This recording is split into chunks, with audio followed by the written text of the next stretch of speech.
Um, as I begin, I want to share a little story about FaceTime that I had with a friend.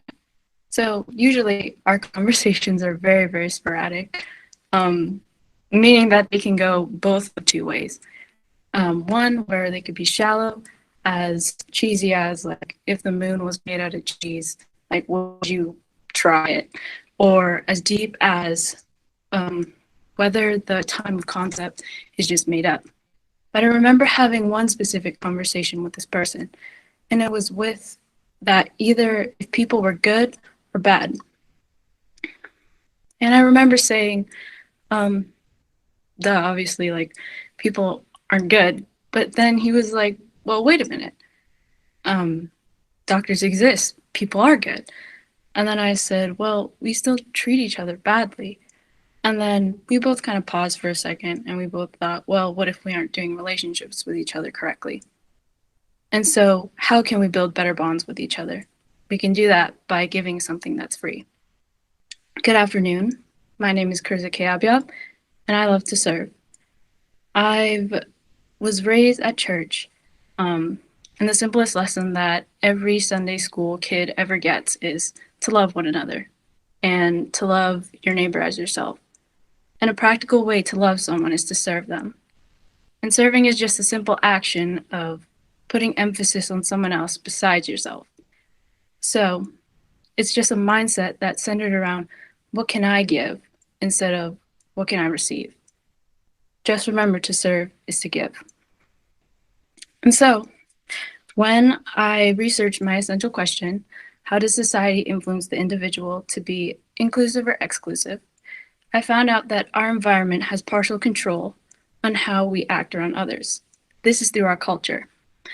And by culture, I simply mean the way of life in groups and people act, or in large groups and small groups. So culture affects behavior. The other half is our own engraved instinct to fit in. Henceforth, we have social conformity. Um, we use the informational cues, such as seeking for others' understanding of what's happening, and normative cues, which is observing what others will do. When looking at this concept in the sense whether it's negative or positive, it can go both ways. But in the end, we cannot end this default human possession, but we can be more aware of our social cues and our behavior in order to create an empathetic environment. But that's just purely the informational side. What I really wanted to share was what I personally experienced. That was a new understanding. In all honesty, I wanted to find out whether that basically if human nature was good or bad. And I just wanted to be, yes, I was right. People are good or bad. But instead, I found key fundamentals of how to build proper relationships with others. And here's what I learned. Basically, 3 free concepts that you can give to others. One, I found to give time. Invest your time into people. According to Professors Baumeister and Leary, in order to fulfill our need to belong, we both need frequent and meaningful interactions. We need the frequency to feel connected and relevant, and we need meaningfulness to create deeper emotional connection. Time is one of the most significant possessions that we can have as human beings, and when we give our time to people, it means that they're valuable as well. Giving time shows that we care and that they're worth value. Point 2 is to give attention. One of the pieces of my experience was interviewing new students and several previous new students. I wanted to discover what their experiences were at Bow. And through all virtual, I was able to give my attention to others by asking questions and doing the majority of listening, even when their internet was absolutely trash. But along the way, I ran into some trouble, and I had to switch to questionnaires. But the thing with questionnaires is that you miss that connection with other people.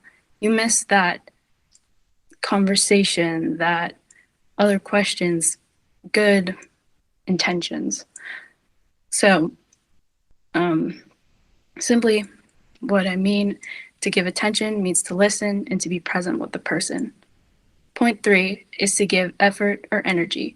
And so one of the privileges I had was creating a welcome committee at Bow High School, and one of the goals we wanted to do was to make goodie bags for new students. And altogether, members came up with a possible list of items that we can give, whether it be like candy or like a mask, a lanyard, anything Bow High merch. But the most important part was that we took the time or the effort and energy to think about those things, to think what could we give to others. And by brainstorming these ideas, we were able to give a conscious amount of effort and energy. Even though they were materialistic items, careful thought was put into what went into the goodie bags. In the end, it basically means to give energy just lets other people know that they are worthwhile and worth your time. So, as I come to a close, I want you to remember the 3 simple things that you can give to others: time, attention, energy, and effort. In a world where we can so easily forget, feel free to use the acronym T or EAT. But in all honesty, don't forget to be intentional with people in your life, even when you only see those people for a brief moment. So today and from now on, I challenge you to give something that's free. Thank you. And thank you, Mr. Sheehy, for helping me along the way. You're very welcome, Carizza. Nice job, Carizza. Awesome. Guys, does anyone have any questions for Carizza about her project?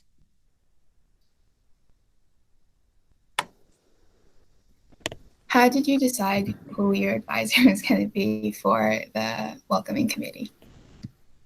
So yeah, it's Mr. Sheehy, and specifically, I remember even though he was new, he was instantly like, "Hello, welcome, like, hi, I want to get to know you," and I was like, "This guy is absolutely perfect for this." You said there was a problem that forced you to switch to the questionnaire. What was that problem? So with interviews, it is difficult, especially since now everything's like virtually online. So creating the time to meet with that person along their schooling is just difficult to like fit in.